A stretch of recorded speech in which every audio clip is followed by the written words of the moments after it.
ओम शांति। 12 अक्टूबर 2021 बाबा के आज के महावाक्य हैं।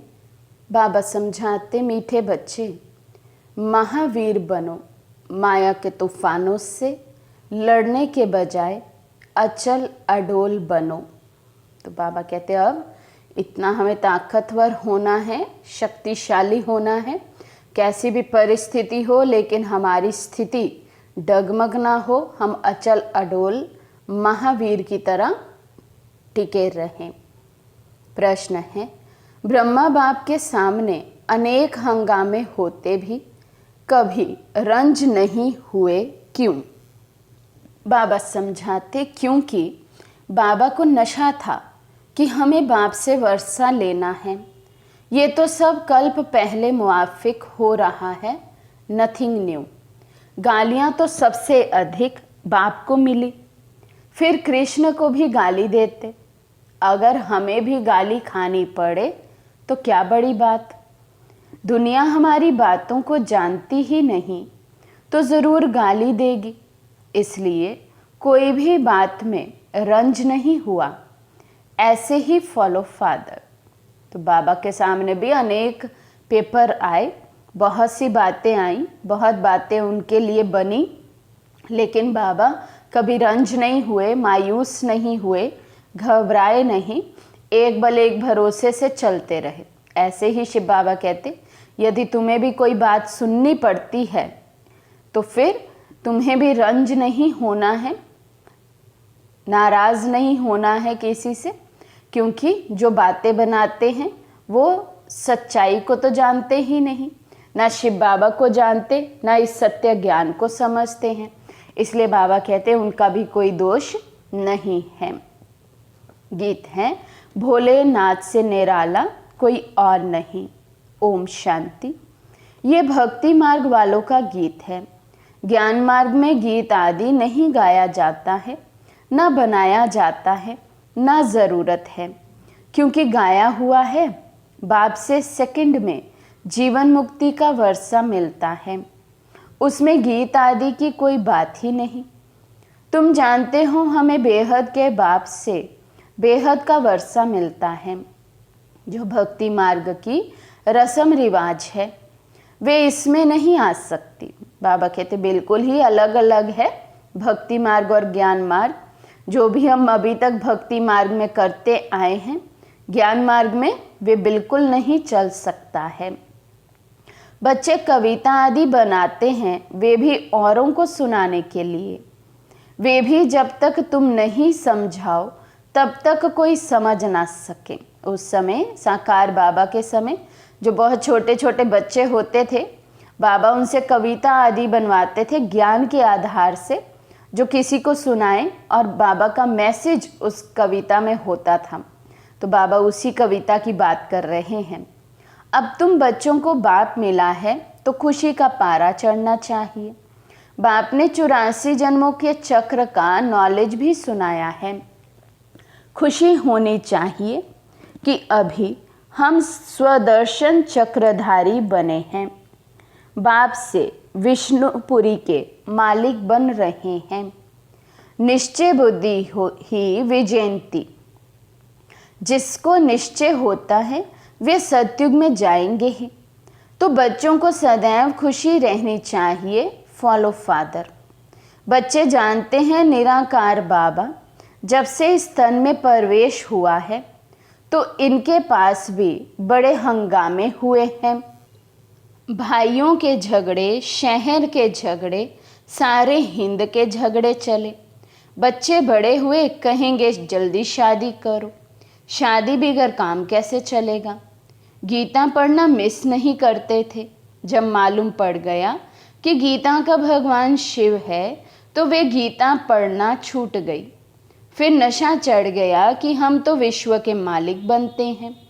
ये तो शिव भगवानुवाच है, तो उस गीता को छोड़ दिया और फिर पवित्रता पर बड़ा हंगामा हुआ। भाई, काके, चाचे आदि कितने थे। इसमें बहादुरी चाहिए ना। तो बाबा के सब लौकिक मित्र संबंधी बाबा के अगेंस्ट हो गए थे जब इस ज्ञान की आदिकाल था। तो इसलिए बाबा कहते, ब्रह्मा बाबा ने भी सब कुछ देखा है, सब कुछ सहन किया है, लोकलाज में नहीं रहे, एक बल एक भरोसे पर चलते रहे। तो बाबा कहते इसलिए इसमें ज्ञान मार्ग में चलने के लिए बहादुरी चाहिए। तुम हो ही महावीर महावीरनी, सिवाय एक के और कोई की परवाह नहीं। पुरुष है रचता, रचता खुद पावन बनता है, तो रचना को भी पावन बनाना है।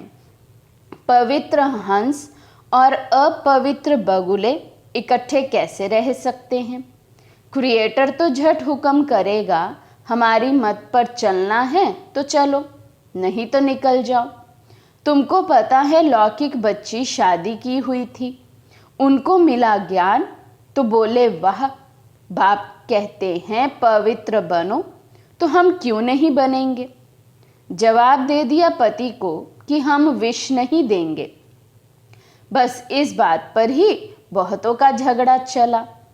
ब्रह्मा बाबा की लौकिक बच्ची दादी निर्मल शांता जी, उन्हें भी जब ये ज्ञान प्राप्त हुआ तो वे तो उस समय शादीशुदा थे, और बाबा कहते तुरंत जैसे ही ज्ञान मिला, बुद्धि में समझ में आ गया, वैसे ही पवित्रता की धारणा कर ली। उस कारण भी बहुत झगड़े हुए थे, और उनके जो ससुर जी थे, ब्रह्मा बाबा की बेटी के ससुर, वे सबसे पहले अगेंस्ट हुए थे। क्रिकेटिंग में सबसे आगे वे रहते थे। बड़े बड़े घरों से बच्चियां निकल आई, कोई की परवाह नहीं की। जिनकी तकदीर में नहीं है तो समझ भी ना सके। पवित्र रहना है तो रहो, नहीं तो जाकर अपना प्रबंध करो। इतनी हिम्मत भी तो चाहिए ना। बाप के सामने कितने हंगामे हुए। बाबा को कभी रंज हुआ देखा? अमेरिका तक अखबारों में निकल गया। नथिंग न्यू, ये तो कल्प पहले मुआफिक होता है, इसमें डर की बात क्या? हमको तो अपने बाप से वर्षा लेना है, अपनी रचना को बचाना है। बाप जानते हैं सारी क्रिएशन इस समय पतित है, मुझे ही सबको पावन बनाना है। बाप को ही सब कहते हैं, हे पतित पावन लिबरेटर आओ। तो उनको ही तरस पड़ता है, रहम दिल है ना। तो बाप समझाते हैं कि बच्चे कोई भी बात में डरो मत, डरने से इतना ऊंच पद पा नहीं सकेंगे। अत्याचार माताओं पर ही होते हैं, ये भी निशानी है। द्रौपदी को नग्न करते हैं, बाप 21 जन्मों के लिए नग्न होने से बचाते हैं।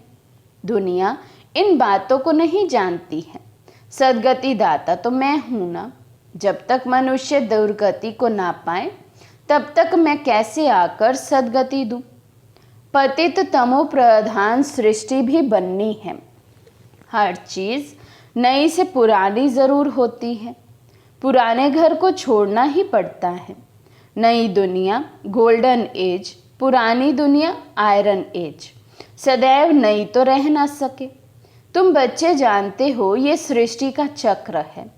देवी देवताओं का राज्य फिर से स्थापन हो रहा है। बाप कहते हैं फिर से तुमको गीता ज्ञान सुनाता हूँ। यहाँ रावण राज्य में दुख है। राम राज्य किसको कहा जाता है ये भी किसी को पता नहीं और समझते भी नहीं है। बाप कहते हैं मैं स्वर्ग अथवा राम राज्य की स्थापना करने आया हूँ। तुम बच्चों ने अनेक बार राज्य लिया और फिर गवाया है, ये सबकी बुद्धि में है। 21 जन्म सतयुग में रहते हैं, उसको कहा जाता है 21 पीढ़ी, अर्थात जब बूढ़े होते हैं तब शरीर छोड़ते हैं। अकाले मृत्यु कभी होती नहीं। अब तुम जैसे त्रिकालदर्शी बन गए हो। अभी तुम जानते हो हम जन्म जन्मांतर भक्ति करते हैं। रावण राज्य में भी भपका देखो कितना है, ये है पिछाड़ी का भपका। राम राज्य सतयुग में होगा, वहाँ ये विमान आदि सब थे, फिर ये सब गुम हो गए, फिर इस समय ये सब निकले हैं। अभी ये सब सीख रहे हैं। जो सीखने वाले हैं वे संस्कार ले जाएंगे। फिर आकर वहाँ विमान बनाएंगे। ये तुमको भविष्य में सुख देने वाले हैं। ये विमान आदि भारतवासी भी बना सकते हैं, कोई नई बात नहीं। अक्लमंद तो है ना। ये साइंस तुमको फिर काम आएगी। अभी ये साइंस दुख के लिए है, फिर वहाँ सुख के लिए होगी। वहाँ तो हर चीज़ नई होगी। अभी तो नई दुनिया की स्थापना हो रही है। बाप ही नई दुनिया की राजधानी स्थापन कर रहे हैं। तो बच्चों को महावीर बनना है। दुनिया में ये कोई थोड़े ही जानते कि भगवान आया हुआ है। बाप कहते हैं गृहस्थ व्यवहार में रहते कमल फूल समान पवित्र रहो।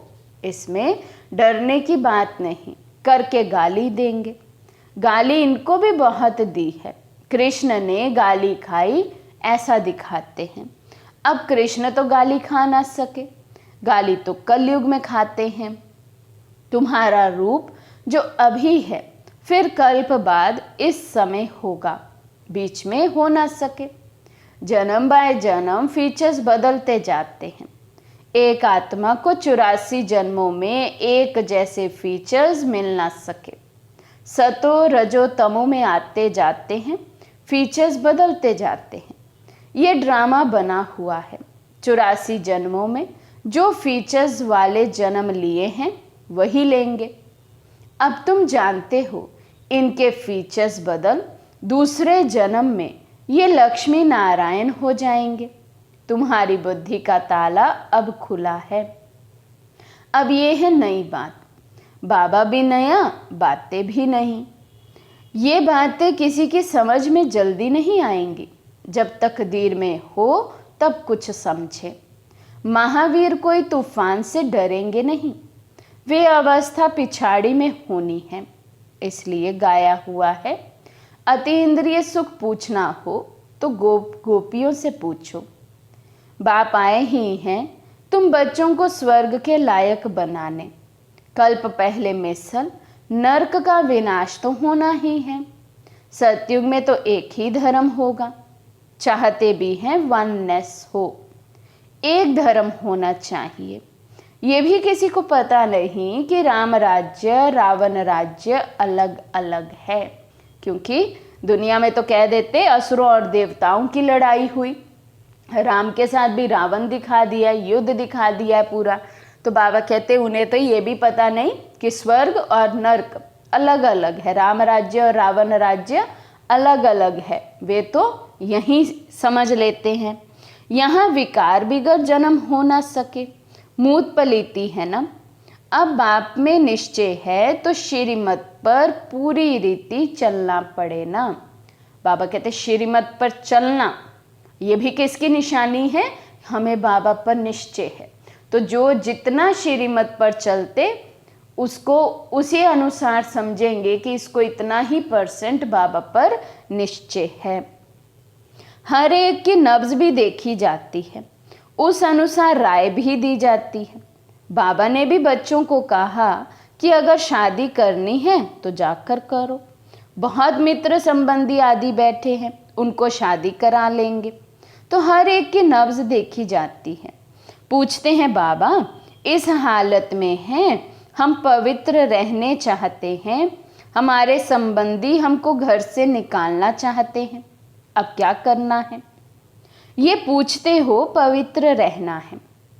अगर नहीं रह सकते हो तो जाकर शादी करो। अच्छा समझो किसी की सगाई हुई है, राजी करना है, हर्जा थोड़ी है। हथियाला जब बांधते हो तो भी कहते हैं ये तुम्हारा पति गुरु है। अच्छा उस समय तुम उनसे लिखवाते जाना, मानती हो मैं तुम्हारा गुरु ईश्वर हूँ, लिखो। अच्छा अब मैं तुमको हुक्म देता हूँ पवित्र रहना है। हिम्मत चाहिए ना, मंजिल बहुत भारी है। दोनों इकट्ठे कैसे रहते हैं ये सबको दिखलाना है। प्राप्ति बहुत ज़बरदस्त है। आग तब लगती है जब प्राप्ति का पता नहीं है। बाप कहते हैं इतनी बड़ी प्राप्ति होती है तो एक जन्म पवित्र रहो तो क्या बड़ी बात है। हम तुम्हारा पति ईश्वर है, हमारी आज्ञा पर पवित्र रहना पड़ेगा। बाप युक्तियां बता देते हैं। भारत में यह कायदा है, स्त्री को कहते हैं तुम्हारा पति ईश्वर है, उनकी आज्ञा पर चलना है, पति के पांव दबाना है, क्योंकि समझते हैं लक्ष्मी ने नारायण के पांव दबाए थे। ये आदत कहाँ से निकली? इन झूठे चित्रों से। सतयुग में तो ऐसी बातें होती नहीं। नारायण कब थकता है क्या जो लक्ष्मी बैठ पांव दबाएगी? थकावट की बात हो ना सके, ये तो दुख की बात हो जाती है। वहाँ दुख कहाँ से आया? तो कितनी झूठी बातें लिख दी हैं।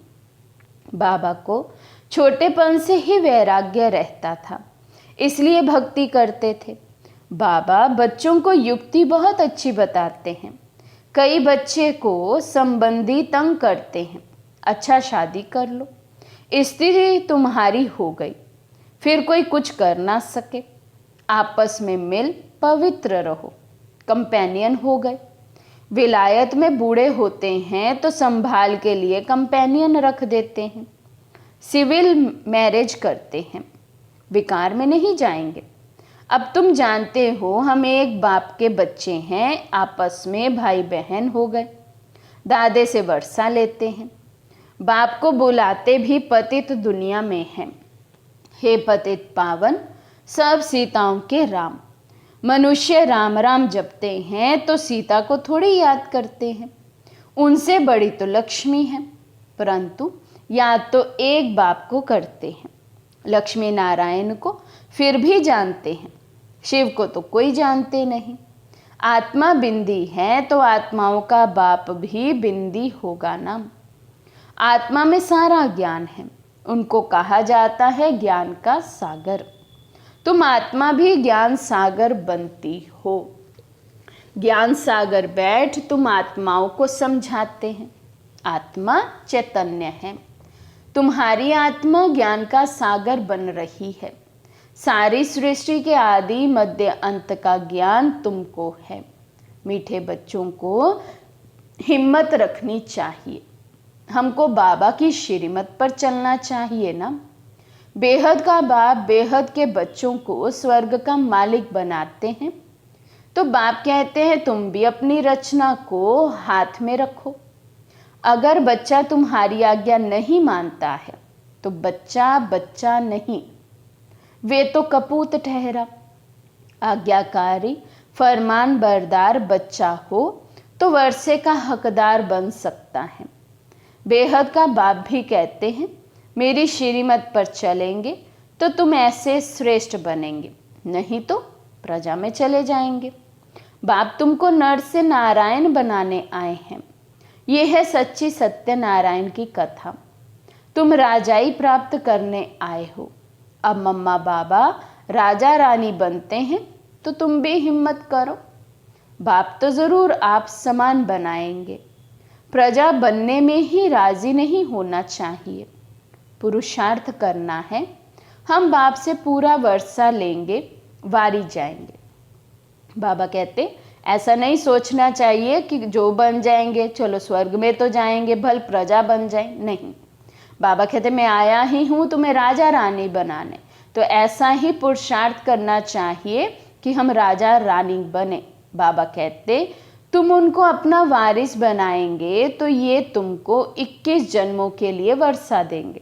अगर अभी हम शिव बाबा को अपना वारिस बनाएंगे, अपना सर्वस्व शिव बाबा के आगे समर्पण करेंगे, तो बाबा कहते मैं भी तुम्हें 21 जन्मों के लिए फिर वर्षा दूंगा। बाप बच्चों पर वारी जाते हैं। बच्चे कहते हैं बाबा ये तन मन धन सब आपका है, आप बाप भी हो तो बच्चे भी हो। तमेव माता च पिता तमेव। एक बाप की महिमा कितनी बड़ी है, दुनिया में इन बातों को कोई नहीं जानते। भारत की ही सारी बात है। तुम बच्चे जानते हो ये वही 5000 वर्ष पहले वाली लड़ाई है। अभी स्वर्ग की स्थापना हो रही है, तो बच्चों को सदैव बहुत खुशी में रहना चाहिए। भगवान ने तुमको एडॉप्ट किया है तो तुमको खुशी होनी चाहिए। फिर तुम बच्चों का बाप श्रृंगार कर रहे हैं, बढ़ाते भी हैं। बेहद का बाप ज्ञान का सागर है। हमको सारी सृष्टि के आदि मध्य अंत का राज समझाते हैं। जो बाप को ही नहीं जानते वे है नास्तिक। तुम बाप और रचना को जानते हो, तुम हो आस्तिक। लक्ष्मी नारायण आस्तिक है या नास्तिक? तुम क्या कहेंगे? तुम खुद कहते हो सतयुग में परमात्मा को कोई याद नहीं करते हैं, वहाँ है सुख। तो सुख में परमात्मा का सिमरन करते नहीं क्योंकि परमात्मा को जानते नहीं। इस समय तुम आस्तिक बनकर वर्षा पा रहे हो, फिर वहाँ याद ही नहीं करते हो। यहाँ याद करते हैं परंतु उनको जानते नहीं हैं, इसलिए नास्तिक कहा जाता है। वहाँ जानते भी नहीं तो याद भी नहीं करते। उन्हों को ये भी पता नहीं होगा कि ये वर्षा हमको शिव बाबा से मिला है, लेकिन उनको नास्तिक नहीं कहेंगे क्योंकि पावन है। अच्छा, मीठे मीठे सिके लदे बच्चों प्रति माता पिता बाप दादा का याद प्यार और गुड मॉर्निंग। रूहानी बाप की रूहानी बच्चों को नमस्ते। हम रूहानी बच्चों की रूहानी बाप दादा को दिल व जान सिकवा प्रेम से नमस्ते नमस्ते नमस्ते जी। धारणा के लिए मुख्य सार। फर्स्ट पॉइंट, श्रीमत पर चलने की पूरी पूरी हिम्मत रखनी है। किसी भी बात में डरना व रंज अर्थात नाराज नहीं होना है। सेकंड पॉइंट, अपनी रचना अपने हाथ में रखनी है, उन्हें विकार से बचाना है, पावन बनने की राय देनी है। आज का वरदान है, शरीर को ईश्वरीय सेवा के लिए अमानत समझकर कार्य में लगाने वाले नष्टो मोहा भव। जैसे कोई की अमानत होती है तो अमानत में अपनापन नहीं होता, ममता भी नहीं होती है, तो ये शरीर भी ईश्वरीय सेवा के लिए एक अमानत है। ये अमानत रूहानी बाप ने दी है तो ज़रूर रूहानी बाप की याद रहेगी। अमानत समझने से रूहानियत आएगी, अपनेपन की ममता नहीं रहेगी। यही सहज उपाय है निरंतर योगी नष्टो मोहा बनने का। तो अब रूहानियत की स्थिति को प्रत्यक्ष करो। स्लोगन, वानप्रस्थ स्थिति में जाना है तो दृष्टि वृत्ति में भी पवित्रता को अंडरलाइन करो। अच्छा, ओम शांति।